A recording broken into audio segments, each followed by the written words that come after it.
Good morning, everybody. Sunday morning philosophy, chitty chatty bing bang. Hope you're doing well. Do you care? Do you care? Probably not about my thoughts because it's a call-in show. So let's do it that way and let's go straight to summer. What is on your mind? How can philosophy help you today? Hello. How are you doing, Steph? Great to get back. Uh, I got two questions. One of them was, so I can understand with the anarcho-capitalism privatization how private healthcare and private healthcare and education that people pay as they go. You know that there's very little taxes. How would a private law and order work? Like I can't understand private police force and private law and order that like Google would send their private police force to arrest Bezos, and Bezos was use his private police force to defend himself. Like that's basically a war at that point, isn't it? Right. So public and private just want to be annoying about the language. Remember, all language is invented by your enemies. Very, very important thing. I'll get to the question, I promise. But just remember, so when you say public-private, we don't say that a theft is public charity, but charity is private charity. We don't say that sexual assault is public sex, but lovemaking, voluntary, consensual, happy, joy, lovemaking is private sex. So public and private are a way of covering up the violence of public. Public means by fiat. It means by decree. It means by force. Well, let me ask you this. Let's take a look at my origin story, the United Kingdom. How do you think policing is going there? Yeah, there's problems. There's problems? You think? A guy just got thrown in jail for 2 years for saying that he had an issue with migrants taking housing and jobs. How many people were killed in the 20th century by their own governments outside of war? A lot, too many. 250 million. It's 250 million people, or about 3.5 days in the abortion industry. So the question to me is compared to what, right? So you always say compared to what? And again, I will answer. I was just to say why the question I think is important to dig into. So compared to what? So when governments kill their own citizens, they usually use the police force to arrest and incarcerate them. I mean, this is what happened to Solzhenitsyn. This is what happened to Dostoevsky and so on in Russia under two different regimes, the Tsarist regime and the communist regime. So the police come over and they arrest you and then they throw you in prison and so on. So the 250 million people were not killed by armies. They were incarcerated, and then, they were incarcerated by police and then, killed by gulag chiefs or whatever, and usually all under the auspices of the law. So the problem that we have as a whole, and it's a problem everyone has, so this is nothing particular to you, and it's a very interesting problem, is we say what is okay and change is risky. And change is risky in society because change can go either towards something more free, as in the American Revolution, or it can go someplace completely horrendous, like the French Revolution. I've got 12 hours on the French Revolution available for donors at premium.freedomain.com. So what is okay and change is bad, right? And people have this with dysfunctional families all the time. I kind of get it. I kind of map it. It's okay. It's somewhat, acceptable. It's familiar. And change would be disruptive and bad. And maybe I'd end up completely alone and things like that. So that's one of the problems that we have. Now, the problem with things being okay right now is they're not. They're not. The police generally will follow the dictates of the state, and the police very rarely have refused to enforce laws. And so, in general, government power grows until a collapse of society. Right? Fiat currency always goes to zero. I mean, with the exception of the British pound, which has been about 400 years, but still has lost 98% of its value. So the compared to what is important. So if you and I were on an airplane that was had been hijacked or something, right? And we were over water, and we were a couple of 100 feet above the water, but they were going to destroy the plane and fly it somewhere bad. And I said, we've got to jump. And you'd say, well, but that's a long way down. And the water is, when you hit at that speed, it's, it's dangerous. And okay, agreed. Agreed. But compared to what? Compared to things getting worse and worse until the end. So that's the first thing that I would say. Now, the second thing that I would say, and this is going to be something that you can participate in if you like. I can either just lecture it. It's usually better with a back and forth. So why don't you be someone I'm trying to sell my free market police forces to, and you can ask me all the questions that you would be skeptical about, right? So I knock on your door. Hello, Mr. Summer. I'm from the StefBot Protection Services, and I would love to sell you our services. And let's say you just come from some government society or whatever. And what was the first question you would ask me? Do I have to sign up? No, I don't. Let me see. Do you have a pamphlet? Do you have to sign up? No. This is a voluntary free market society. You don't have to sign up at all. But it is absolutely in your best interests to sign up, and it will keep your property safe. It will keep your children safe. It will keep you safe. And if you ever have any disputes with people, we are a phone call away. We will make sure that it's resolved in a just and expeditious fashion. And so everyone on the street has this. I mean, some people have different protection agencies, but the StefBot Protection Agency is number one.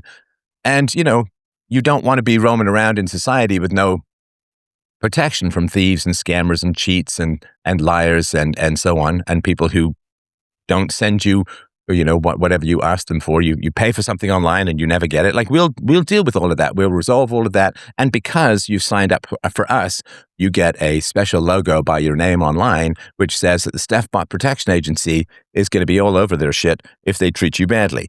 And so you don't have to sign up with us. You don't have to sign up with anyone, of course.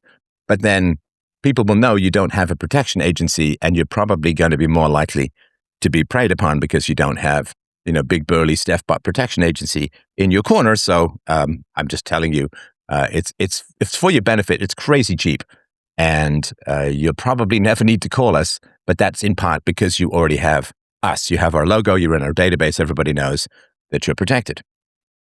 I mean, let's say that somebody steals your car tomorrow. What are you going to do? Yeah, neighbor. Like I have problems with my neighbor, and like he keeps interfering with my lawn at the back. And he's with a stiff boot. I think protection company. Is your company bigger than the stiff boot? Like, could you take them if it came down to it? Well, let me ask you this: have you ever traveled with your cell phone? Yes. Okay. So let's say you go to some, like right now, let's just say you go to some new country with your cell phone. Does it work? I sometimes I go up to Northern Ireland and no, the cell phone doesn't work, or it wipes all my data or credit or something. Yeah. I'm sorry, in Northern Ireland, your cell phone erases? What are you talking about? The day if I go up to Northern Ireland, I don't have free data. Like down the south in the Republic of Ireland, I have free all you can eat data. So, okay. But if you pay, right? Let's say that's because you're, well, frugal. I suppose we could say. Some might say cheap. I consider that crazy talk. But you don't pay for additional data, right? So if you paid more per month, you could go to Northern Ireland or you could go to Australia and your data would still work. Is that fair to say? Correct. So how is it that your data can work in Australia when you don't have any deals or relationships with the Australian cell phone companies? I don't know. Why is it? Because of this, okay. Um, why is that actually? I don't know. You can they, okay.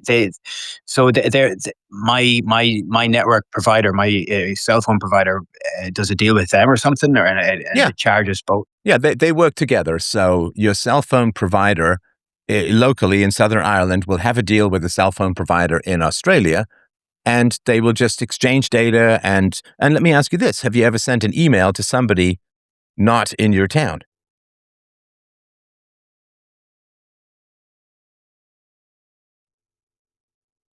Oh, like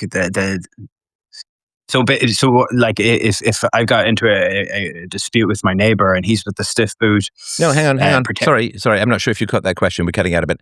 So when you send an email, let's say you send an email to someone in Australia, it goes through a whole bunch of different data networks that you don't have any relationship with, right? Like you pay for your own local internet provider, and then they hand it off to like 20 other computers to get to Australia. Is that a fair way to put it?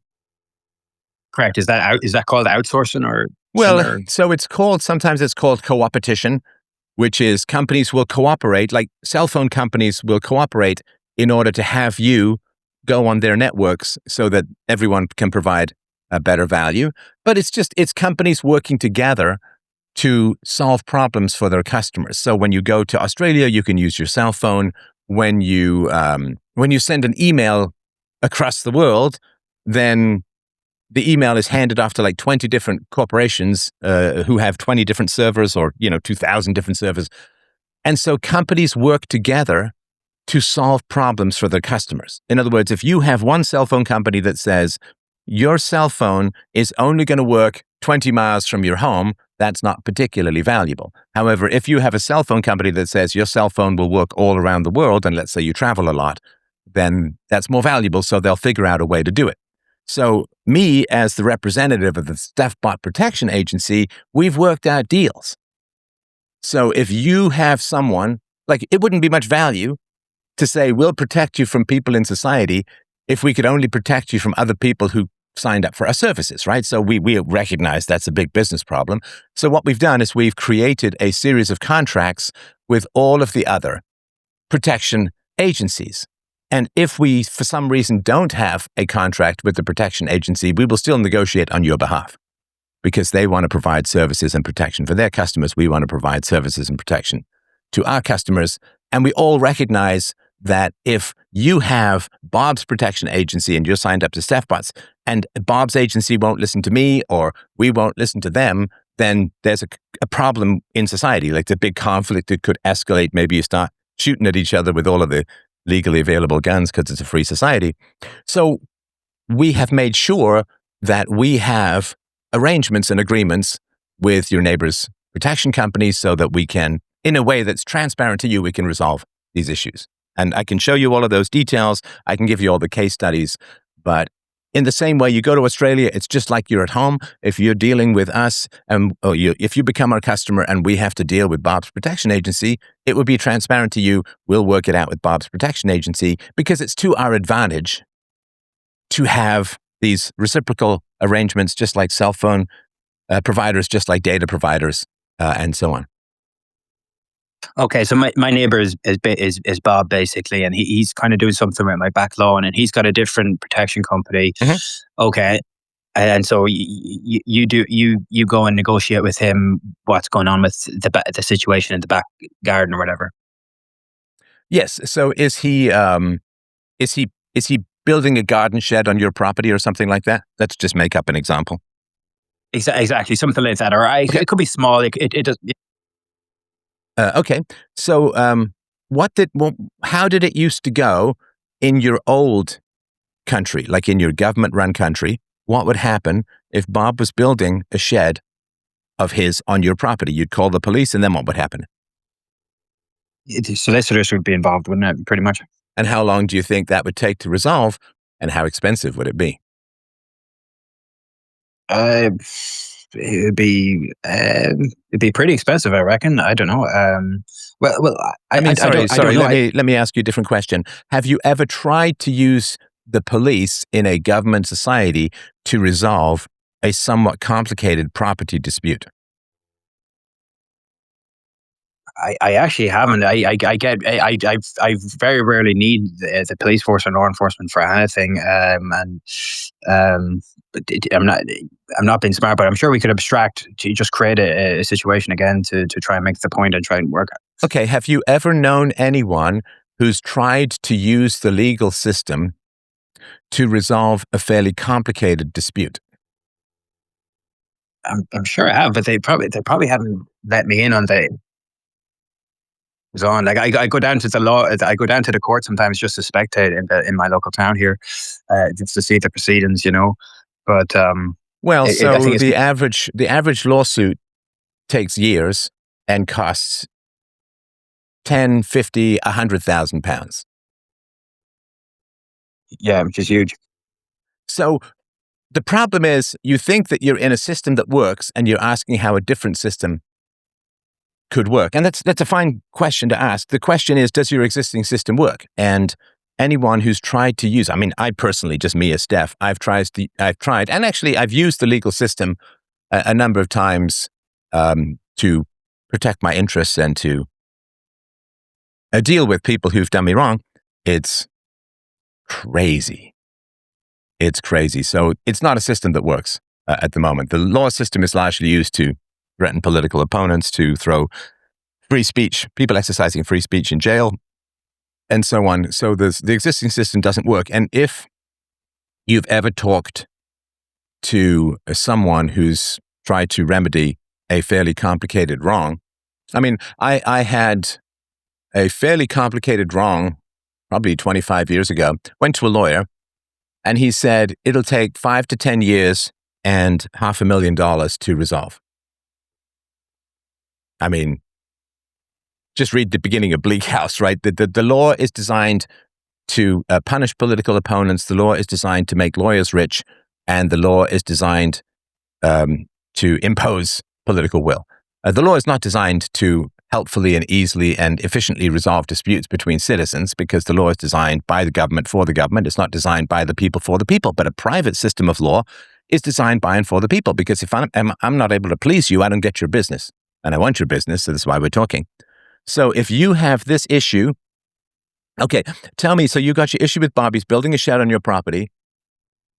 What needs to be done, just practically, to resolve the dispute? What do you think needs to be done? What should be done? Property lines to be.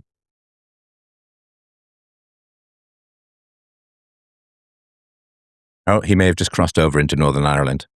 Are you back? Hello, beg your pardon. Hello, Yeah. testing 1 2. Go ahead. So, yeah, maybe this can work as a dialogue. Maybe I'll just do it as a monologue. We'll try one more time. What do you think needs to be done to deal with your property dispute with Bob? The property has to be clearly delineated. My property and his has to be clearly delineated. And then I suppose if he's got, let's just say for discussion's sake, he's got the foundation built of the shed. It's not fully built yet. It would be nice to see that he's not building it on the property anymore. So would you have to use four? Well, so it's a pretty simple process with this particular dispute. So you have property lines, which are registered when you buy the property. So you have property lines. If he's building on your property, then what he needs to do is we need to look at the property lines and see if he's building on your property. I mean, that's a day or two at most, right? You get your GPS out. Oh, he's on your property lines and so on, right? So if he's building on your property without your permission, then he's in violation of his of property rights. So then, of course, he needs to remove what he's built, and he needs to restore your property back to its original state, whatever that is, right? And I also think, personally, the way that we work is if somebody inconveniences you in an obvious fashion, right? Like he didn't check with you, he didn't check with the property diagrams in order to make sure he's building in the right place, then he pays you for all of the time, effort, and energy, and he pays you for any costs that have occurred for you. And given that your hourly rate, $50, $100, whatever it is, and let's say you spent 12 hours dealing with it, then he owes you, $1,200, $600 or something like that. So we will make sure, we will go and talk to his dispute resolution organization, we call them DROs. So the Stefbot guys will go talk to his guys, and we will say, look, here's the facts, right? I mean, here's the property lines, here's the GPS, here's the aerial photo. He's totally building on the property, and he's got to remove it. And they would go to him and say, yeah, they've made their case. We accept their case. It's pretty open and shut. So you've got to remove it. And you also have to restore his property to its original. And you also have to pay for his time. And he says, well, I don't want to do any of that. I'm not going to do it. And then they would say, no. You signed a contract, bro. Like, we have this in writing. You signed a contract that if you are judged against, you will do what the remedy is. And he says, well, screw you, Bob's Protection Company. I'm totally attached to this shed on my neighbor's property. I am not going to. And then they say, okay, listen, the remedy is we obviously withdraw all our services, number one. And what that means is you can't have any contracts in this society. Like, if you don't keep your contract with us, we have all of these reciprocal arrangements with everyone. You can't, like, you now have a bad contract rating. And that means you can't buy groceries. That means you can't buy electricity. That means you can't buy heating. That means you can't buy gas for your car. That means you can't drive on anyone's roads. So you are now locked inside your house. Because if you go and violate other people's property, then we have the right to use force. So basically, go ahead. Your police force, or your police for the two police forces would see that Bob was wrong, and that they would come to a consensus and kind of lock him out of the system or something. Or sure, yeah. I mean, it's like the social credit system, but for good, not evil. So in order to, I mean, even for you and I to have this conversation, we have to have a whole bunch of contracts, right? I mean, you have a contract with your bank. If you're mortgaging a house, you have a contract with your cell phone company or your internet provider.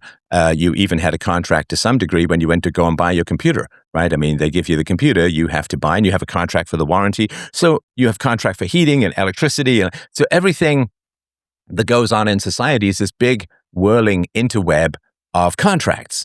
And if people don't want to do business with you, you can't really survive in society. I mean, you can survive. I suppose you go live in the woods or whatever it is, but that's not what most people want to do. And certainly if they already have property. So the deal is you fulfill your contracts and you agree to obey objective adjudications. Now, of course, there's an escalation process, because sometimes these DROs, the police, they can get it wrong. Sure, they can get it wrong. So then there'll always be, if there's a dispute, you can escalate. And if it is found that we did something wrong, we will pay you. We will, give you, 5 years free service or something like that. But if you escalate and it turns out we were in the right, you've got to pay all those costs, because you always have to have a jeopardy involved with things. So you have a system which is designed to be as fast, as efficient as possible. And you have a system, see, the way that policing works now is like the way that socialized medicine works, which is they only gain value when there's a problem. Now, I don't want to pay people who only gain value when there's a problem. I want to pay people who prevent problems from coming into being. So clearly, if somebody is building a shed on your property, there's something wrong with their brain. Like they're just making bad decisions. So, we would want to deal with that beforehand, their brain scan or whatever, like something's going wrong with their brain, that they're just making these crazy decisions. Now, if he's just like a mean guy or a sociopath or an evil guy or just a bully or something like that, well, where do they come from? Well, they come from child abuse. So DROs would be heavily involved with peaceful parenting, because you pay to not have problems, right? You pay to not have problems. People don't usually want to pay to fix problems. They want to pay to prevent problems, which is why a rational private system of healthcare would be to proactively help you manage your health and weight so you didn't get sick, or at least didn't get sick in an obviously preventable fashion, as opposed to now, people just wait basically till you get sick and then they make a bunch of money off you being sick. It's like the worst possible incentive. Nobody makes any money in the healthcare system from prevention. And so if you're paying people in a private system for healthcare, then they make the most money when you don't need healthcare, which means that they will invest in making sure they'll give you blood work, they'll give you exercise tips, they'll pay for personal trainers, they'll make sure you get to the gym, like whatever it is that they need to do to prevent you from getting sick. And this does happen to some degree, like insurance is cheaper if you don't smoke, things like that. So what you want is a society that is built from the ground up to prevent problems, not to remediate problems. That this is something I learned in the software industry, that if you try to change the design or characteristics of complex software near the end of the project, it's at least 10 times and sometimes 20 times more difficult to do it near the end than at the beginning, which is why I would spend forever and ever with the clients across the table hammering back and forth. What does the software do? What do you want the software to do? We'd have a list of features, they'd want to adjust a few, whatever, wire it into existing systems, and you'd say, okay, so we need to design everything now, right? Like if you design a car from the ground up, you order a car and you say, I want a sunroof, right? Okay, then that's fairly easy to do when you're making the car. It's a little bit more difficult to do if you already have the car, and then you say, now I want a sunroof. They've got to go in and cut it and put in the reinforcement stuff and all of that. So when you solve problems at the beginning, they are much less difficult later on. And I did track this, and I would tell customers, if you want me to change this later, it's going to cost you an arm and a leg, and we're going to have a difficult relationship. And so let's hammer out all the design documents at the beginning, get them all signed off, nailed down, understood. And then we can go do the project, and it'll actually be quite a lot of fun. And we'll go to comedy clubs when we meet up, and we actually did that with clients. And it's great. So preventing problems from coming into being is what society really needs to do. And that's not what society is doing. What society is doing is people are making a huge amount of money from problems existing rather than problems not existing. Now, in the free market, it is far cheaper to invest in parenting than it is to invest in incarcerating criminals. Incarcerating criminals is crazy expensive. Millions and millions of dollars. Well, per criminal, it can be $1 million or $2 million or $3 million if they've been in prison for a long time and so on. And so if you look at that money and how much is spent on chasing criminals, catching criminals, trying criminals, incarcerating criminals, trying to rehabilitate criminals, and all of the property damage and life damage, paranoia damage, the ripple effect of crime is staggering in society. It's hundreds and hundreds of billions of dollars per country to have crime. And that's just the money. The quality of life stuff is really important as well. Like people don't feel comfortable roaming the neighborhood. So when you look at all of the horrible things that happen as a result of crime, not just violent crime, which is obvious, but even trust crime, like white-collar crime and fraud and so on, it's horrible. Now, if you say we could either spend hundreds of billions of dollars and have a terrible society, or what we could do is we could heavily invest in peaceful parenting, and a free society would heavily invest in peaceful parenting because it's just way cheaper. You can train someone on peaceful parenting for $5,000 or $10,000, along with some monitoring and some follow-up and so on. And that's compared to hundreds of billions of dollars or trillions of dollars on crime and its sort of associated related problems, dysfunctions, issues, and so on. I mean, it's just horrible. So it's way cheaper to parent well than to fix crime at the tail end. But there's no incentive because nobody makes money from parenting well. And you could say, well, but what if people don't want to do peaceful parenting? It's like, well, that's fine, but then they're going to be ostracized from society, right? I mean, nobody's going to want to do business with them. No other kids are going to want to play with them. No other parents are going to let their kids over and so on. So again, you just have to have these sort of incentives and consequences. So we need a society where we focus on preventing crimes. The free market focuses on preventing crimes. And this Bob, who's doing something really dumb and intrusive and mean, which is building a shed on your property, but that's the end of a whole series of bad decisions made by his parents, made by him, and it's just way easier to prevent these things. And it's hard for us to even imagine what it's like to have a society that focuses on preventing problems from coming into being, because that is the most profitable thing for society as a whole. I mean, I get cancer treatment centers make money from treating cancer, and you need to treat cancer. People get cancer and so on, right? Sometimes it's just a function of aging. Well, it's the second killer after heart disease, I think. So, and I understand that the people who treat cancer need to make money from treating cancer and so on. But you also need a counterweight in society, which is people who make money from preventing cancer from occurring, at least for as long as possible. So we don't have that really in society. We don't have prevention of problem situations. In society, we have, everyone just makes money from playing whack-a-mole with problems. Like another example would be drugging kids, like drugging particularly boys in school. Like why are boys having such trouble paying attention in school? Because school is designed for girls and NPCs, and like thoughtful, aggressive, assertive boys, restless boys go slowly insane in that system. It really is like, it's like trying to take a lion and feed him salad. He's just going to go slowly crazy. And so people make a lot of money out of drugging boys. They're all paid for by the government and debt and so on. And then if you get your kid listed as having a mental health disorder, you get additional welfare money or social security money and so on. So people are making a fortune from drugging boys.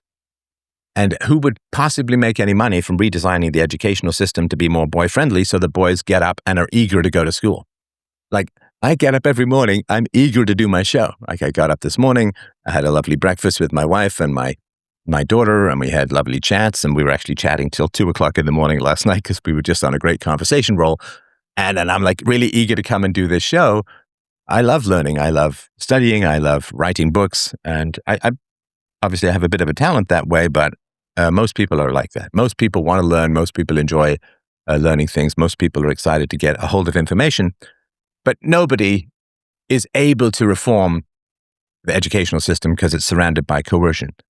So your thoughts are perfectly understandable, and this is nothing negative towards you, but they're very common in human history. And it goes back to like, well, if the government doesn't provide X service will not be provided, right? If the government doesn't educate children, how will children be educated? Well, first of all, the government is not educating children at the moment. The government is simply boring them and propagandizing them. That's all it's doing.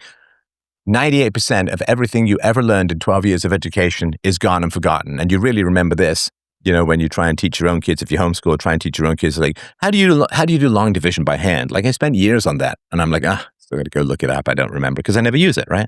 It's all completely pointless, boring, busy work. And the educational system is there to inflict Marxism on the young and to take forced union dues and shovel them to left-wing causes and political parties. That doesn't exist for the children. Or as one of the executives famously said, one of the union executives, like, I'll start focusing on kids when kids can vote. And it's kind of true, right? So it's really about preventing problems. Preventing problems from coming into being is the most economically efficient and productive thing to do, but nobody makes any money from it in a government society. People make money from stimulating problems and then pretending to solve them. So the idea of like, throughout all of human history, slaves have picked the crops and done all the labor. And it's like, well, so if slaves pick all the crops, if we end slavery, everyone's going to starve to death because the crops won't be picked. Or they'll be way too expensive or whatever. But that's not what happens, of course. When slavery ends, you get massive labor-saving devices to replace the slaves, and everything ends up way more efficient. And it's the same thing with police, if that makes sense. What's your thoughts on the Pareto distribution and the kind of the protection agencies and the natural Pareto distribution? What's your thoughts on that? Now, this is an odd interaction. Very interesting. So I've been talking to you for almost 40 minutes, right? Correct. Yeah, about that, I don't know. And you've come to me with some very difficult questions, right? Possibly. Sorry, what do you mean possibly? They're very difficult questions. If they weren't difficult, you would have answered them yourself, right?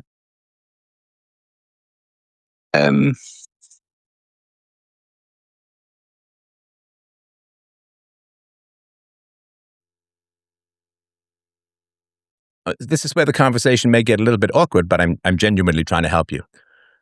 So I've been studying this stuff for 40, 45 years. I've written books on it. I've done debates, and I'm giving you a very easy to digest synthesis of almost half a century of study, thought, and research, right? Yeah. Right there. Yeah. So if somebody is giving you And of course, it's part of a show and all of that, so I get all of that. But if somebody's giving you the fruits of almost half a century of research in an easy to digest format that answers the questions, what would be the polite thing to do? To be grateful and to say thanks for the answers. And yeah, it's you've definitely. I'm not. I don't know if the conversation is over, but you've definitely what you said there about the consensus between the two free market protection agencies, and that they would come to a consensus and the situation would be resolved. Yeah, I wasn't aware that that is interesting. But then I thought, oh yeah, what about the Pareto distribution and this natural, you know, kind of monopolies and all the rest of it that happens in the free market. So that seemed like a concern. But yeah, absolutely, you definitely contributed some real interest and Sorry, truth. just interrupt. So that's very interesting. I'm sure you've had the situation where you're driving in a car.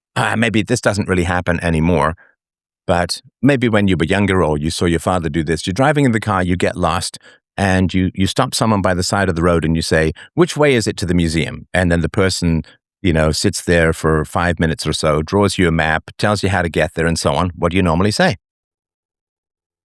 Thank you, sir. Right.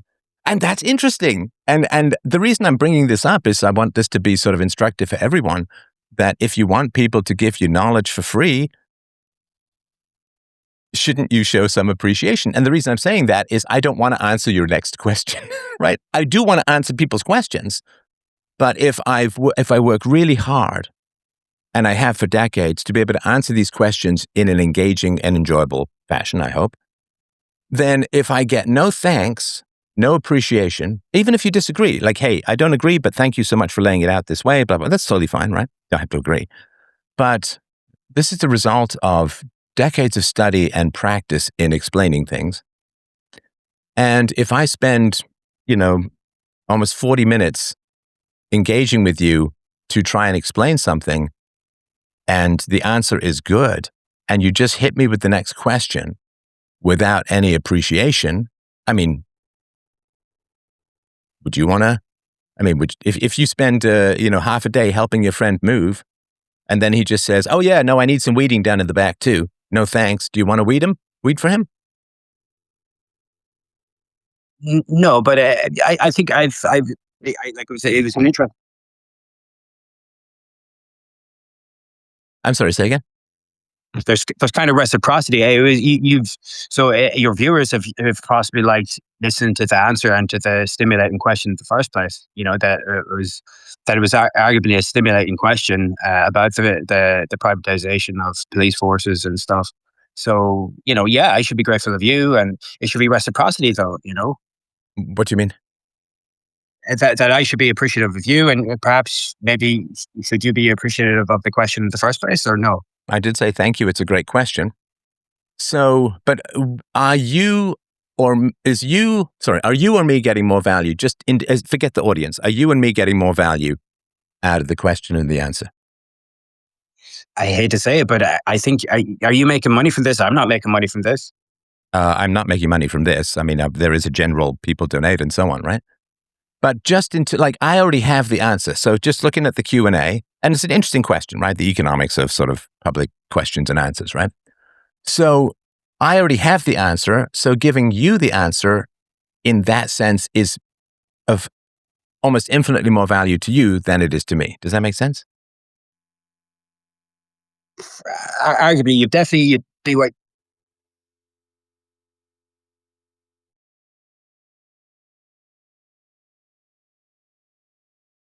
Oh, I think he's coming and going.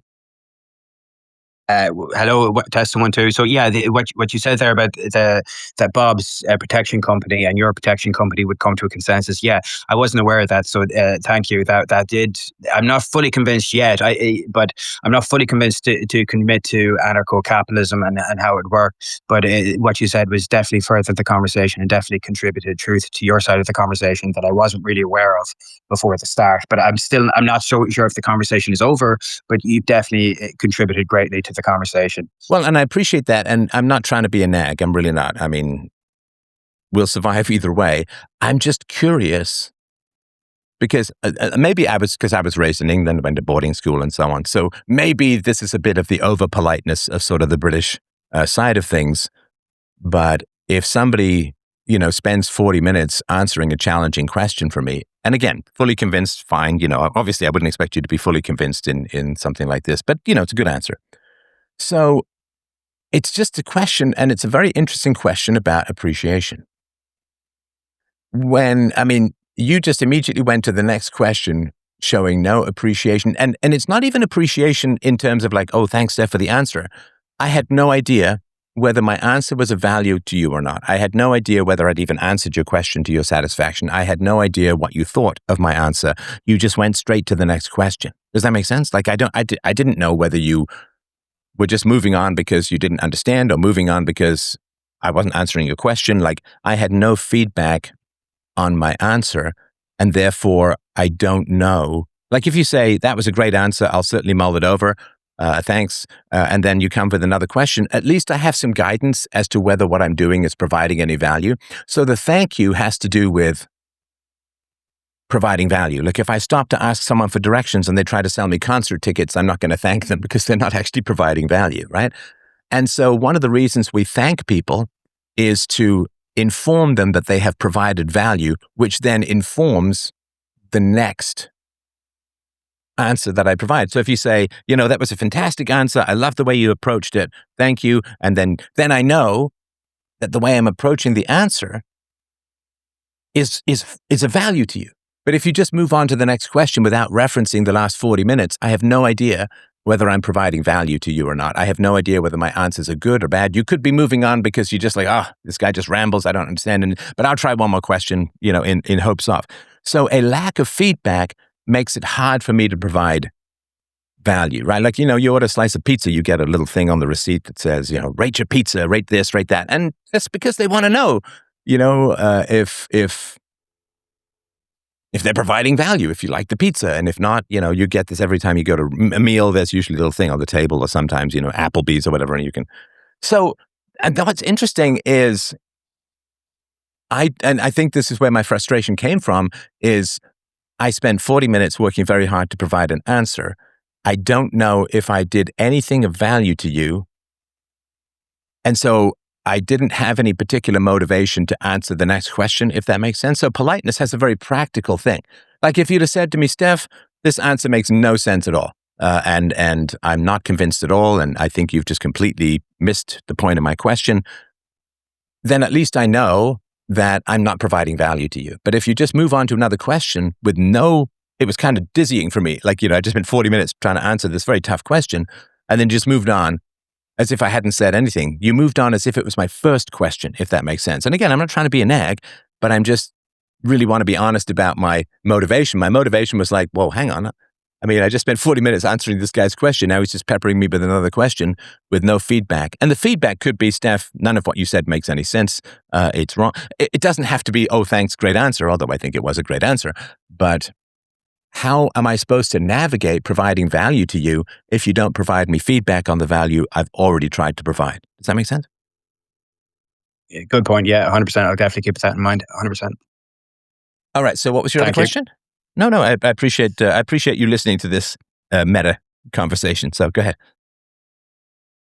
Yeah, just, I don't know if you want to talk about it, or maybe it's because, yeah, it can get. It's just I think my motivation for asking the second question is that. Yeah. What you said with the two private protection agencies, it is interesting. I wasn't aware that is. You definitely contributed great truth to your side of the conversation, and truth overall about the two protection companies, and that they could come to a consensus that it was interesting. I hadn't thought of that. Originally it was, oh yeah, Google would send their private police force for Jeff Bezos, and then Jeff Bezos would send his police force to defend himself from Google, and it would be basically a war. So what you contributed there with that the two protection companies would come to a consensus, and they'd have to check Bob for his. And sorry, just to interrupt for a second. Sorry, just because I just wanted to make, there already is a war. There already is a war. And the war is that people voted for Donald Trump so that Donald Trump could control the borders and reduce the number of immigrants coming in for jobs. And that's what they voted for. That was very, very clear. And Donald Trump and his administration is trying to do that, and they keep getting blocked by all these judges. So there is already, the people have spoken and the people have said, here's what we want, and we vote for the government to do it, and the government is unable to do it because other elements within the government are blocking them. So we don't solve the war. The private protection agencies, that they have this issue of having to work with others and so on, but it's not like the problem is solved under the current system. So yeah, hit me with your second question, because the first one was great and I appreciate that. So if my answer was helpful, hit me with the second question and we'll see if we can solve that too. Well, yeah. If you want to, it's basically, or I could, maybe 40 minutes is too much, but just maybe you could think about it in the meantime. I'll go off now, but it's to do with the Pareto distribution. What will stop private police forces, forming kind of massive, like I think the Pareto distribution, they got like 80% of the equity of the market, and they dominate, and so. Maybe we'll leave that. Maybe you could mull on that over if you want. Oh no, I have an answer to that. So it's a great question again. And when I say very common, I don't mean that it's like not intelligent or anything like that. But of course, it's a natural objection that when we see accumulations of power, we get cautious. And so the idea is that, let's say you have 20 protection agencies in a society, and maybe a couple of mom and pop shops that still have the contracts with everyone, provide some local specialized service to the paint canning factory or something like that. And let's say, because the Pareto principle is that there's some people who are just unbelievably talented at stuff. Like, it's crazy. You see this everywhere. So like 99% of the money goes to 1% of the people, because 1% of the people are crazy talented. And if you've ever been around, I remember reading a comment on an old Billy Joel video about some guy who was like, oh yeah, we used to sing doo-wop on the street corners. And Billy Joel he just blew us all out of the water, right? And we had a family friend staying. I actually recorded a couple of songs with her because she's a good singer and guitarist. And people who are good at that stuff, and particularly songwriting, I mean, there's no comparison. There's just no comparison. And it's not like the Beatles are 20 times as good as your local bar band doing covers, right? I mean, they're not even, they're like in a different universe. It's like infinity, right? And so I think the concern is that, let's say that the guy who runs Steph Bot Protection Agency has this Pareto principle crazy talent, right? I mean, I watched a clip from the movie Moneyball, and Brad Pitt has the most dull lines, like, "Hey, I don't care. I give a rat's ass what your name is." But the way he does it, so calmly, so zen, staring straight at the guy, receptive, open. It's you can't take your eyes off the guy, even when he's got his shirt on, which is, not my favorite look for him.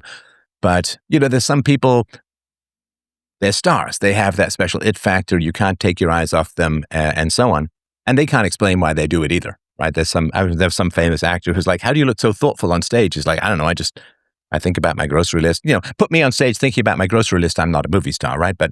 And so some people are just crazy talented at stuff. And so if Bob's Protection Agency or Steph Bot's Protection Agency is run by someone who's crazy talented, can just provide twice the service at half the cost because they're just so good at business, then they're just going to accumulate more and more customers, and then aren't you going to end up with something that's kind of like a government? And of course, everyone's going to have that concern. And so people will stop doing business with him if it looks like he's getting dangerous. But the most important thing, and this is more true, I think, of whoever's going to do geographical defense, you'd call it national defense, but it's not quite a nation state. So if we pay someone to have all of these weapons to protect us from invaders, or we pay a bunch of people to all coordinate together, then why don't they just take all these weapons and take us over? And it's a very real concern. It's a real question. So anyone who wants to sell their services to you is going to have to prove to you that they're not going to do that. In other words, they're going to have to be independently audited. They're not going to be able to accumulate weaponry. And everyone's going to have, like, if you break one syllable of your contract rating is completely destroyed and you can't do business with anyone. So people are aware of the dangers of a protection agency becoming a state.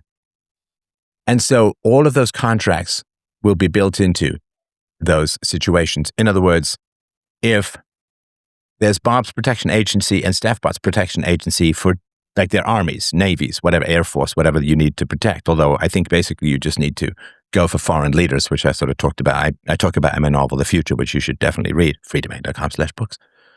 So if there's Bob's Defense Agency and Steph Bot's Defense Agency, and Stefbot's defense agency, what I do is I say, listen, I'm aware that everyone's frightened I'm going to turn into a government. So here's all the steps I'm going to do to make sure that doesn't happen. All the fail safes, all the safeguards, all the independent audits, all of the trigger cascading legal ramifications. If one person can find one extra bomb or piece of artillery or anti-aircraft missile or something like that, then I will pay them a bounty of $10 million or something like that. And all that money's put in escrow and managed by a third party.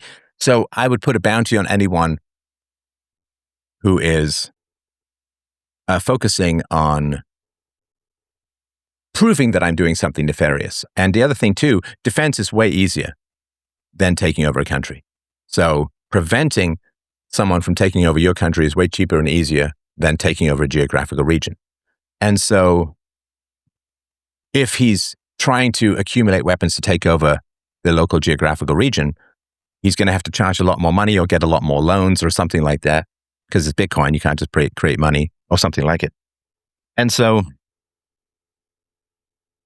the economic signals of somebody trying to take over the country would be really bad. Also, all of the other defense agencies would keep an eye on each other because they don't want to lose their entire business by someone taking over the country.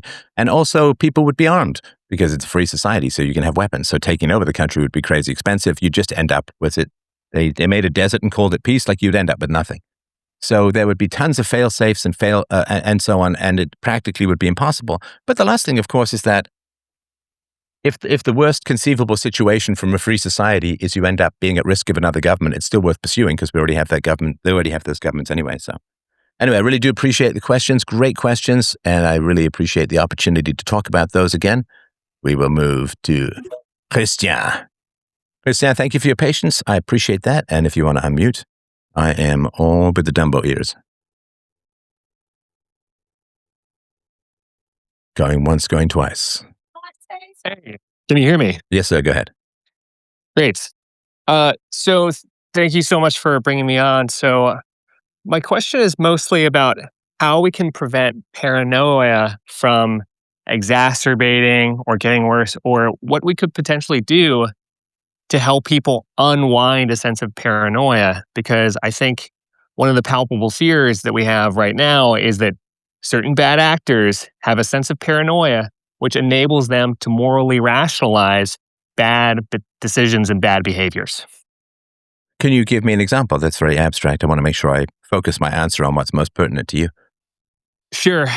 I think the most direct way to describe it is to say that certain people who have a loyalty to a certain nation in the Middle East might worry about a very bad thing happening to them. And out of that fear, some of which, of course, is very well reasoned, but some of which might be, higher than maybe they should feel, bad things are happening in the Middle East and potentially here overseas.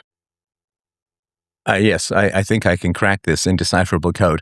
Let me ask you something that's, to me, a little bit more manageable, and we can certainly talk about that as well. Have you ever, I've dealt with someone in my life who's been paranoid. Have you ever dealt with an individual who shows signs of paranoia? I don't want to necessarily bypass the geopolitical stuff, but sometimes it can be easier to deal with a local example with our own direct experience. Yes, my mom elicited a lot of fears about getting sick in the late 90s. And I remember her kind of acting frantically. And we didn't really know what to do about it. We would somewhat placate her, but we didn't seem to really know what to do in the moment. So how did that behavior manifest for her? So she got really sick doing a trip over to the Middle East, that totally unrelated to what we're talking about now. But basically, she came back with a form of pneumonia because she went up on a big hike and she came back. And then she was fearful for years and years. And we didn't really know how to help her or really whether her symptoms or whether what she was thinking about was realistic. And so we kind of just shelved ourselves and didn't know what to do. And did your mother ever have significant issues with aggression in the past? She certainly could lose her temper. She was very charismatic most of the time, but she could lose her temper if that's what you're talking about with And anger. how would she lose her temper? Like, how would that manifest and how often did it happen? It could be yelling, it could be belittling, uh, those sorts of things. Basically, short fuse. Okay. And how often might that show up? It would show up pretty often. I was in a big family, and I was one of a number of boys. So you can imagine how 5 boys could be a little bit unmanageable. Thank God we like boys to be unmanageable. All right. And how often would she lose her temper, would you say? Um, Hard to compare to what the normal would be in the same sort of situation. But I would say, we would see her lose it every week. It wouldn't necessarily result in anything, uh, you know, that would scar us or create some of those effects. But yeah, I don't know how to compare it. I guess I just don't have a another relevant example to compare to. Was she a spanker at all? No, it'd be more just like yelling. And would she call names or just, oh, you kids are driving me crazy kind of stuff or exasperation? It could be names, but that was less frequent. What sort of names? Uh, I, hard to remember. I think most of it I put out of my mind. But yeah, I can't remember the names off the top of my head. I think I've mostly tried to forget about it. You mean like, I know you say you can't remember, but is it stuff like, you idiots, or you kids are dumb, or it wasn't as harsh as like, I wish I'd never been a mother. I'm sure it wasn't anything like that, but was it just that sort of exasperated, why are you so clumsy, or you're such an idiot, or you're so selfish, or was it anything sort of along those lines? Does that ring a bell at all? Actually, it was more like the latter. More like I can't believe I let you guys do this stuff. Blah blah blah. It would be more descriptive and less pejorative. It'd be more like, I can't believe we like pay for you guys to go on vacations or to like, send you to school or like do something nice for you.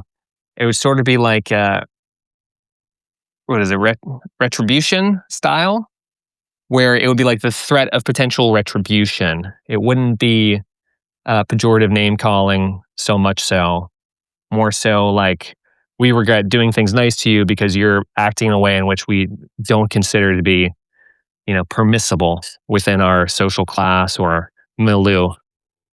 Okay, got it. And did her aggression increase or decrease or stay about the same over the course of her life? I think it got worse. I don't really know how that exactly works. I mean, I look at the boomer generation, and I frequently wonder about the effects of like lead gasoline and whether certain mood and irritable behaviors come from that, or if that's just a normal process of getting older. Because I don't remember other generations, including my grandparents, acting in the same style of ways that I see a lot more boomers reacting, where it seems like they're potentially more irritable and they don't seem to even listen as well as my grandparents did when they were alive at the same ages. Right. So, one of the things to remember about the boomer generation is they were the first generation to be laser targeted by socialist and communist propaganda, because it took a while for the socialists and the communists to worm their way into the institutions in their sort of long march to the institutions. And so the boomers have been set against reality, which makes them irritable. See, if you're set against reality, and that the past of this used to be, you're sinful, all of your normal human impulses come from the devil, and you're sort of set against your own nature, you're set against your own humanity, you're set against your own biological side, and people get really irritable when they're at constant war with themselves, and people get really irritable when they're at constant war with reality. And I don't know what the case is with your mother, but certainly when I've had a lot of interaction with boomers over the years in the business world and other places, they have a random toddler's sensitivity and opposition to basic facts. The IQ stuff and ethnicity stuff that I've talked about, it was boomers who freaked out because they'd been raised in a different way. And they were the most propagandized generation because they were hit with all the propaganda, but it was prior to the internet, which gave people counter propaganda. So they're the most propagandized generation in human history. you could argue, of course, well, what about the Middle Ages and religion? But that's religion. That's a little bit different from propaganda. And so, like religion says, there's a higher world that's more important, not up is down, black is white, 2 and 2 make 5, war is peace, freedom is slavery, and all of that stuff that goes on in socialist propaganda or communist propaganda. So they have founded their entire personalities on falsehoods, which makes them incredibly touchy. Because also, as people age, right? So if boomers were open borders people, which generally they were if they were propagandized that way, then if they're seeing negative effects from open borders, they can't process it. That they have founded, like once you can get people to found their identities on falsehoods, then they get very touchy. They can't handle facts. They get very aggressive. They get very punchy because if they're wrong about everything, then it's like psychologically they cease to exist. The cognitive dissonance in the boomers is higher than just about every generation, certainly every modern generation. So I think that's really important to understand. The other thing too that I've noticed is that the people, this is why I asked about aggression, is that people who are paranoid are often unconsciously expecting blowback for their own aggression. And so if you've been very aggressive out there in the world, let's just say Sally, whatever. Sally is, she's yelled at her children. She's been very aggressive. Maybe she's been manipulative.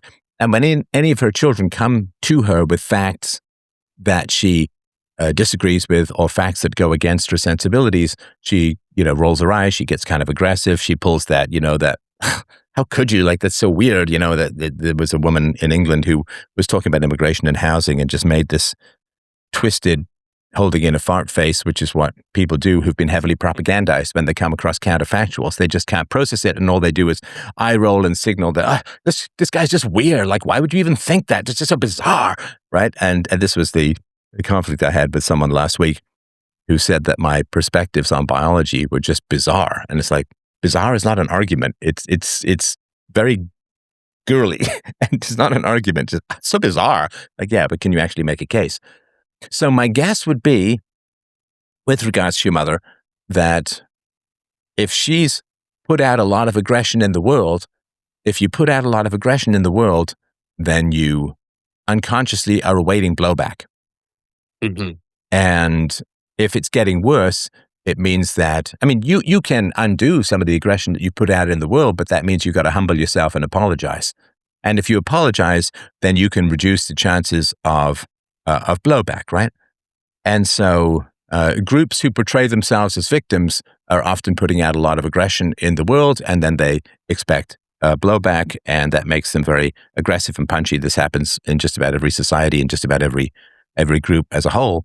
So when I look at somebody who's paranoid, I look at somebody who's probably put out a lot of aggression into the world and is waiting for blowback, and thus is, my mother was the same way. My mother, I don't want to make this a competition, but I think my mother was probably worse. My mother put out a lot of aggression and hostility into the world, and then she slept with a big giant bread knife under her pillow and was very jumpy and thought everyone was out to get her. And it's like, because that karma thing, it's not like karma is a real force or anything like that, but you generally get out the energy, you get back from the world the energy that you put out into the world, right? So I approach everyone who's super friendly, make a couple of jokes, give them a compliment if it's reasonable, and everybody is like super friendly back. It's something my daughter and I were chatting about last night. But if you go and you're sort of cold and guarded and hostile, people would tend to treat you more negatively. So mostly people will bounce back the energy or the positivity or the negativity that you put out. If people have been kind of negative and hostile, then they have accumulated a kind of psychological debt, which they expect to be paid back at some point.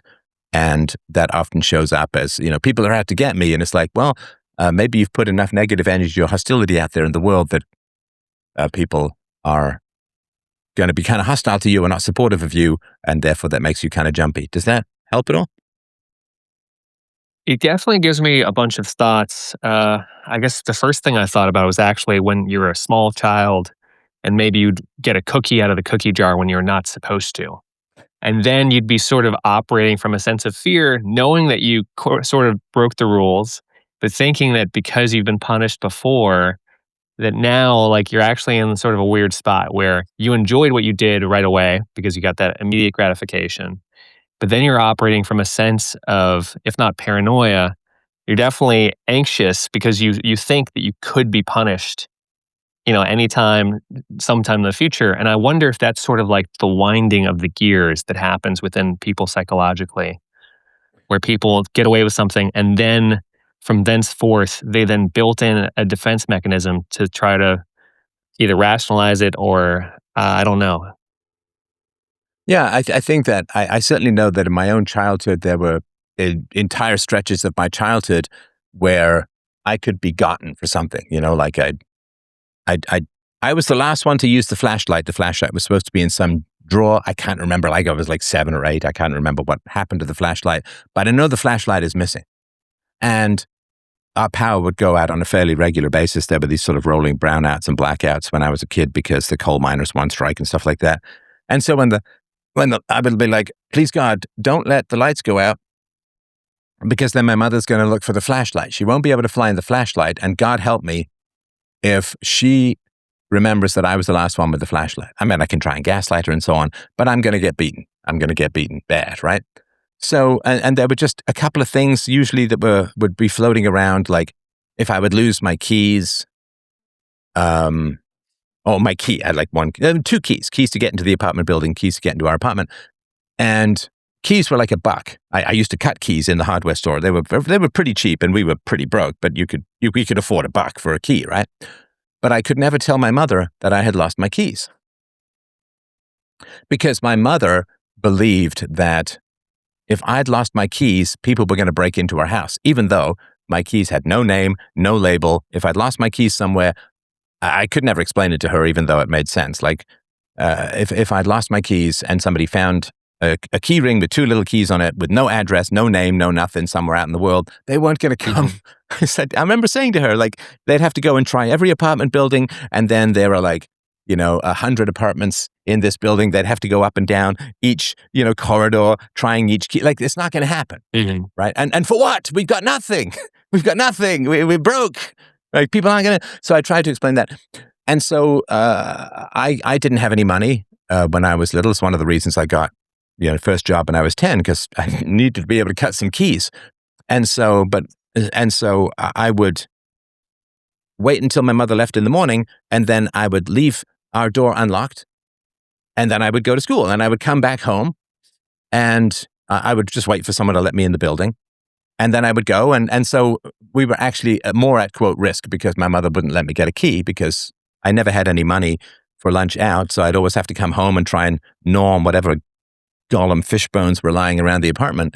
And but if my mother were ever to say, where's your key? Where are your keys, right? And then I'd have to sort of pretend that I lost them that day, and then she'd get really angry. And now we've got to change the locks. I'm like, we really don't have to change the locks, But it was all that kind of So, I mean, if you can be gotten for something and it's sort of floating around and you can't resolve it, right? Like, I can't just go to my mom and say, listen, I don't know where my keys are. I've checked with my friends. I've checked around the house. I'm sorry, but we're going to need to get some new keys. She can obviously say, try to be more careful, blah, blah, blah, blah, blah. But, stuff happens. When you're out there with shorts on and you got keys in your pocket and you're climbing trees and every now and then the keys are just going to fall out, get lost or whatever. It's going to happen, but doesn't put the the shitty food, the Nescafe and, our moldy old couch. It doesn't put them in much danger. People aren't going to be trying to break into our crappy little apartment. And so when you can't negotiate or rationalize with people and they can get you for stuff, even if it's completely irrational, then you get a little jumpy. But you also get used to just dealing with people having stuff over you, which has actually been quite helpful for me in my career as a whole, if that makes sense. So I have a question in regards to this. So if we can't persuade the paranoid person to change their viewpoint by us using logic and trying to discuss with them or, persuade them with our own rationalization or logic, could we invert that dynamic, you think? And maybe have them try to explain to us and where we play dumb and say, hey, listen, I want to understand what you mean, but I guess I don't really understand. Could you explain it to me for me? Because maybe then would they maybe if we were able to get them to explain the reasoning, maybe they would hear their own reasoning falter. Would that be, you think, maybe a way to down ramp that paranoia, or get them to sort of like unwind their unrationalized position? Okay, and I mean, I'm sure you tried a variety of things with your own mother and her paranoia or jumpiness. Did you ever have any luck with any approach that you took? Not much. I will say that if I played dumb, that sometimes I would sort of get her to fall into that trap a little bit, where if she knows like she doesn't have any logic, like actually what happens is she doesn't know that she doesn't have logic. She then will try to explain, and then about halfway through an argument, realize that she's messed up.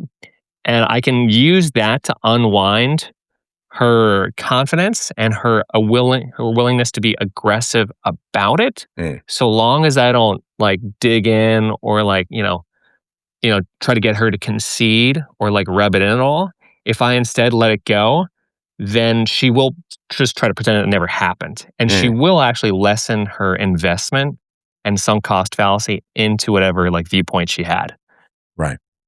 So if people have made a mistake in their thinking, which has caused distorted emotions, and they have a commitment to the truth, then you can prove to them that their thinking is distorted. They will accept that their thinking is distorted. They will apply better reasoning, and their emotions will, over time, follow suit. Right? So if somebody thinks that they're being hunted, then they're going to be jumpy, looking over their shoulder. And if it turns out, like let's say somebody reports a crime, and it turns out that they think it's the son of the mafia chief who committed the crime, and now the mafia is hunting them, right? And they're jumpy and so on, but that would make sense, right? But let's say it turns out, no, the guy who's the son of the mafia chief is still out there running around. It's just someone who looks like him. It's just some criminal, right? There's no this big crime organization that's now after you. They're going to relax, right? I think everyone has had a situation in life where you think you're in danger, and then you realize you're not in danger, and then you relax, right? And so on, right? Mm-hmm. And so if somebody's emotional upset is the result of distorted thinking, and this is kind of the reasoning behind cognitive behavioral therapy, which is challenging irrational beliefs. So if somebody has just made a thinking error or made an assumption that is false, or some logical error, and therefore they have these emotions because they believe something that's false, then if you give them the true perspective, then they will with great relief say, oh, thank you. Oh my gosh, I'm so relieved, blah, blah, blah, blah, blah, right? If somebody calls you in a panic and says, oh my God, my car's been stolen with everything I treasure in it, and blah, blah, blah, blah, blah. And then you say, and they're panicking, they're freaking out. And you say, bro, you lent me your car 2 days ago. And they just woke up and forgot that for some reason. What will they say? They'll say, oh my God, oh, thank you so much. Oh my God, I was freaking out. Huge relief, blah, blah, blah, blah, blah. Because they had a distorted idea, which gave them a certain emotional state of panic or anxiety. They realized that the car isn't stolen. They lent it and forgot about it. And then they have huge relief. So those are things that happen. They're very rare in long-term problems. So a woman who's cheating on her husband will often nag at him and maybe accuse him of looking at other women and so on. And she's doing that because of her own guilt, and the best defense is a good offense, right? Accuse other people of what you're actually doing is a standard tactic among corrupt people. So for the husband to say, I wasn't looking at her, or it was just a glance or whatever, the purpose of her attacks upon him is not because she has distorted thinking, but because she's a bad person who's cheating on him, and she's trying to throw him off the scent for whatever reason until she makes a decision or something like that. So if somebody is stealing from your business and you are talking to that person, like say you've got an accountant who's stealing from you, like they do all the time in the music industry, apparently. Sting went to court about this. So if you've got an accountant who's stealing money from you, and you start talking about an outside auditor coming in to check the books, that accountant is going to, oh, that's a terrible idea. That's crazy. You're going to waste your money. It's going to, you should go write songs and tour, and you like whatever it is, right? He's going to be, now it's not because he's got distorted thinking. It's because he doesn't want to get caught for stealing money from you, right? So that's kind of the deal. So if people have mistaken thoughts that will result in negative emotions, and you correct those thoughts, those emotions will, over time, maybe not right away, be resolved. It's not like the moment you find out that you'd lent your car rather than it being stolen, your heart rate doesn't immediately go back to normal, but you start to calm down. Whew, thank goodness, right? So if, however, the person has emotions based upon guilt or blowback from prior aggression or a desire to bully, like if somebody is just a bully to you, it doesn't really matter what you do, they'll just be a bully to you. And so then you can't fix those emotions by appealing to their reason, because reason is not the source of their emotions, or irrationality is not the source of their emotions. It is some knotted up emotional, often moral issue, like cheating on your husband, or, if a parent has been really violent towards you, then that parent often will be paranoid later in life because they're just waiting for that blowback, right? And if they're religious, then they're waiting for God's punishment, and they just get very jumpy and so on. And so for me, when I was like, oh man, I'm jumpy because I don't know where the flashlight is, and if the power goes out, my mom's going to beat the hell out of me if she can't find the flashlight. Well, if I find the flashlight and put it back in the drawer, I'm fine, right? Because the problem is the fear of violence from the flashlight being missing. And so if I find the flashlight, put it back, my emotions are solved, right? But if somebody is attacking their husband because she's cheating on him and wants to throw him off the scent, there's no amount of reasoning that's going to solve that problem, because the problem is not coming from any thinking. It is coming from an emotional driver like guilt or and does that sort of make sense? So you can't reason people out of stuff that is not the result of a logical problem. Yes, it definitely makes sense. And so the follow-up question would be, is there a good way you found to differentiate between the two so you could understand which subset the person you're dealing with is falling under? Oh, sure. Yeah. No, I mean, and I say this as the result of bitter experience, not because it's blindingly obvious or anything like that. But sure, if somebody has a mistaken perspective and the strong emotions that often come with their mistaken perspective, then you try to correct their perspective. And somebody who's experiencing negative emotions is hungry. If it's coming from a logical error, they're incredibly grateful if you fix their thinking, right? So somebody thinks, oh my God, the mafia is hunting me because I turned in the son of the mafia lord. And then you say, actually, no, that guy's still out there. They're like, oh, thank you. Oh, I can relax, that kind of stuff, right? And so if somebody has negative emotions as a result of distorted thinking, when you correct that distorted thinking, they're incredibly grateful and happy and thankful. If somebody has negative emotions as the result of guilt or former aggression or an expectation of blowback, or because they enjoy the feeling of false moral superiority for virtue signaling and so on, then if you expose their distorted thinking, they get aggressive and angry. They're not thankful.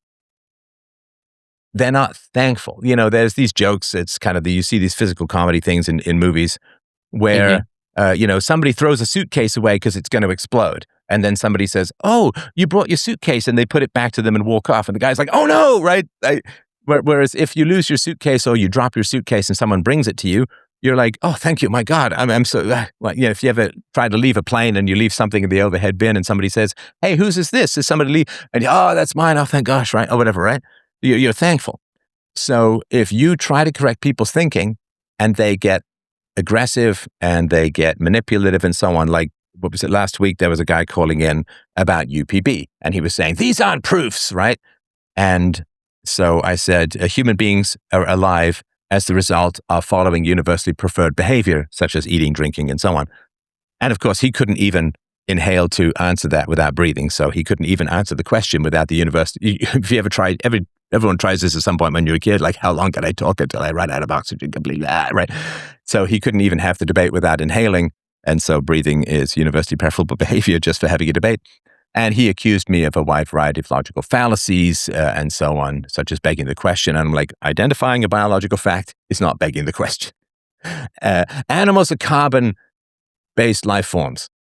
And that's begging the question. It's like, no, it's just an identification of a fact, right? And so he was not, and this is why I dumped the conversation, he's not having a question that he really wants a solution. He just has, I assume he has a bad conscience. UPB represents the conscience, and his conscience was bothering him. UPB was bothering him. And so he wanted to come out and discredit me and UPB for emotional reasons, not because he's interested in the pursuit of the truth. And again, it's not like I hold the truth uniquely and exclusively, but identifying physical facts is not begging the question at all. And then he's accused me of equivocation. And again, these are just terms that sound fancy, but aren't magic spells that prove people wrong. So when I was talking with him, and I would never talk with someone like that privately for that long, but publicly it's useful to point out when somebody's not interested in pursuing truth, but just wants to throw roadblocks for their own emotional reasons. It's when you give a solution to someone and they don't accept it, they move the goalposts, they change the definitions, and they're not grateful for the answer. If that makes sense. So, and this is with the first caller. If he's not grateful for the answer, I'm like, okay, so is he just firing a series of questions, trying to hope to catch me out? Because if he's not showing any appreciation for the answer, or at least the effort that went into the answer, I'm concerned that he's just throwing out question after question in the hopes of tripping me up. And so when I provide a good answer, that's negative for him because his goal is to trip me up and have me not be able to answer something. So then he's just going to keep moving to more, like if he's throwing balls, hoping to hit my head and I keep catching them, he's just going to keep throwing balls. He's not going to say thank you for catching it because he wants to hit me in the head. And I'm not saying that's the case of the first caller, I don't know, but that would be a concern if that makes sense. Great. You've really helped me clarify what seems to be the framework. I'm not sure if I'm able to label this correctly, but basically it sounds like what you're saying is that if someone were to express concern for someone who you think might have a paranoia, and then that person, instead of appreciating that sense of concern, would lash out or get aggressive in response, that would be a key tell that they're going on the defensive, and maybe this is not a person who's acting in good faith, and you can really spot that pretty quickly. It makes me also think of, as a parallel, what happens when you compliment a narcissist, where a narcissist, at least in my personal experience, they hate being humanized, where you could say something nice about them, but that isn't a grandiose nature of a compliment, and they'll actually get annoyed or angry at you. And that's one of the best ways personally that I've been able to distinguish a narcissist. Yes, if somebody recognizes that a negative emotional state is a problem to be solved and they try to get solutions to the problem, that to me seems like an honorable thing. If somebody's negative emotional state is resistant to all answers or solutions or feedback, in this sort of famous story I've told of my mother at Pizza Hut, where I just said maybe she should read a couple of books on stress because everyone out to get her is very stressful. And then she ended up throwing the pitcher of Pepsi at me. That's somebody that, sorry, you don't want any solutions to the problem. And I spent a lot of years trying to give people solutions to that which they secretly loved, right? And that was not a good idea. And I appreciate the questions. Thank you so much. Really, really good stuff to talk about. And it's sad that we have experience dealing with people who have paranoia, but it is a real thing. All right, let's do Brupski. If you wanted to give me your questions or comments or criticisms, I am thrilled to hear. Hello. Hello.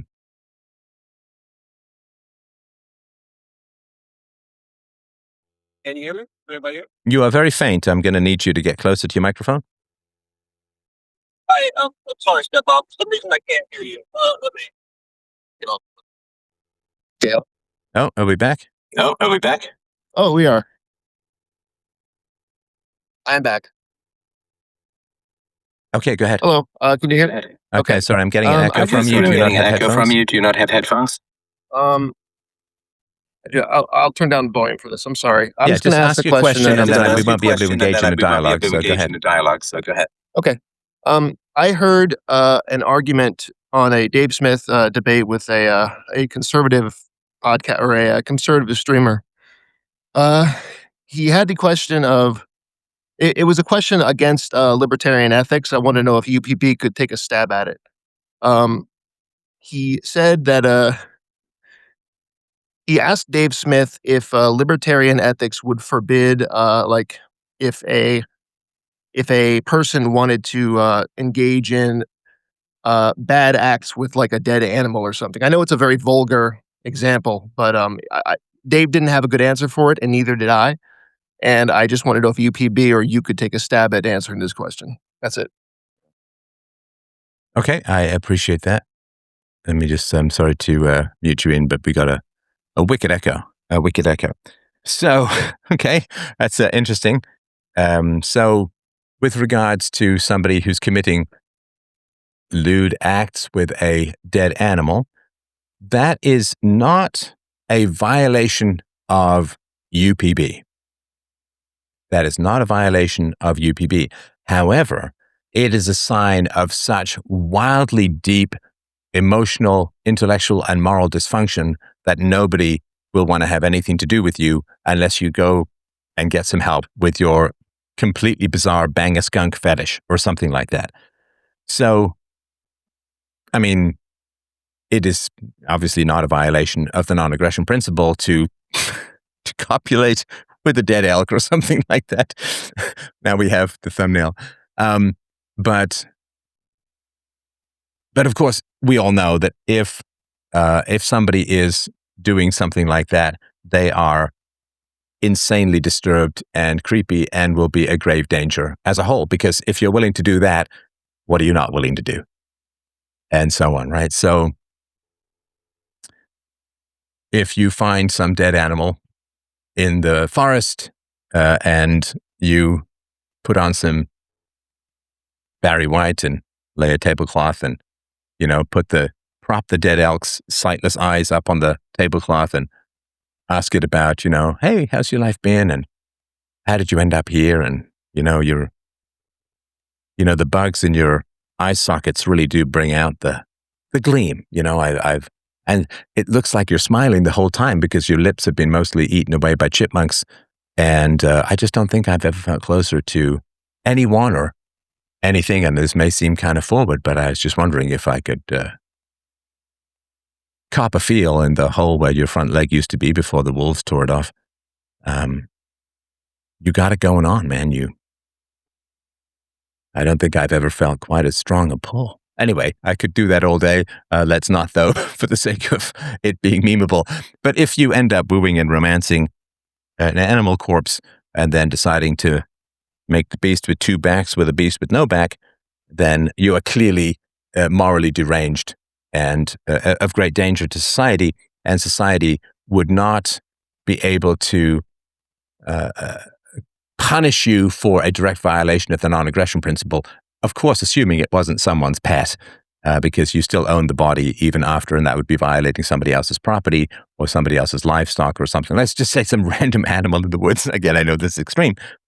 So in a society, you would not be punished for a direct violation of the non-aggression principle, but you would be ostracized because it would be such an indication of inhuman moral corruption that people would find it too risky to have anything to do with you. So you would be punished because it's just so repulsive what you did that there would be of massive negative consequences to you socially and so on.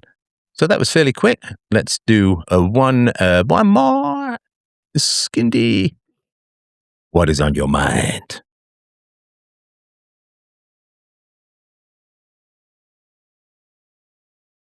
Thank you for the tip. I appreciate. freedomain.com/donate if you'd like to help out the show. Skindy, you may be muted, you may be unmuted. I am not sure. Going once, going twice. Yes, no. Hello, maybe. Stefan. Hello. Thank you so much for letting me on your speaker panel. It's been great listening to you for many years, since 2014, 15.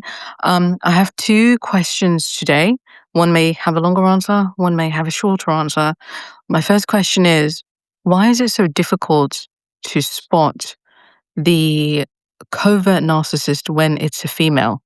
And my second question is, one thing I particularly enjoyed about your content were the call-in shows. I learned much from those.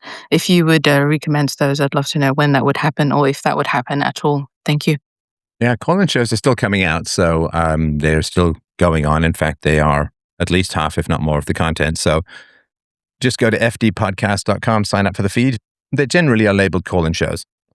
I have a whole bunch in the queue. I'm actually kind of at 6s and 7s because I've got a whirly gig of crazy, complicated call-in shows to work on, and I don't have a lot of time at the moment for a variety of reasons. So yeah, call-in shows are still going. Now, with regards to covert narcissists being hard to detect with regards to women, the answer tends to be cleavage. Cleavage. So if you look down, I've got a little bit going on there, a little bit of little bit of Mariana Trench chest hair going on, a little bit of cleavage. So it is because men's genes are seeking the egg, and the men who refused to date or sleep with covert narcissists, and if the covert narcissist was the only person around, those genes died out. So morally, men have evolved to hold their nose and reproduce at almost any cost. You know, I was moderating a debate yesterday at wordwardebate.com, wordwardebate.com. I was moderating a debate, and the woman was complaining that men are aggressive, or was talking about men being aggressive. And it's like, well, of course men are aggressive, because all throughout human evolution, people ran out of food, they ran out of resources, and they would go and raid their neighbors. Because all of those men and women or whoever who refused to go and raid their neighbors and try and take stuff by force, they just died out. At least if you go and try to take your neighbor's stuff by force, you have a chance of survival. You have a chance of survival. And so aggression is been positively selected for in terms of evolution. So of course, men tend to be aggressive. And so men will choose to reproduce with a covert narcissist if she is the best or only option available, because men who had very high moral standards and would only have children with the highest moral categories of women or non-crazy dysfunctional women, why is there a hot crazy matrix? Because men have to reproduce. That is a biological imperative. Or to put it another way, the men who were willing to sleep with the covert narcissist, if the covert narcissist was the only one available, those genes reproduced. And so this is why men have, quote, lower standards than women, and they should, right? Not because women are low standards, just because male investment is much less.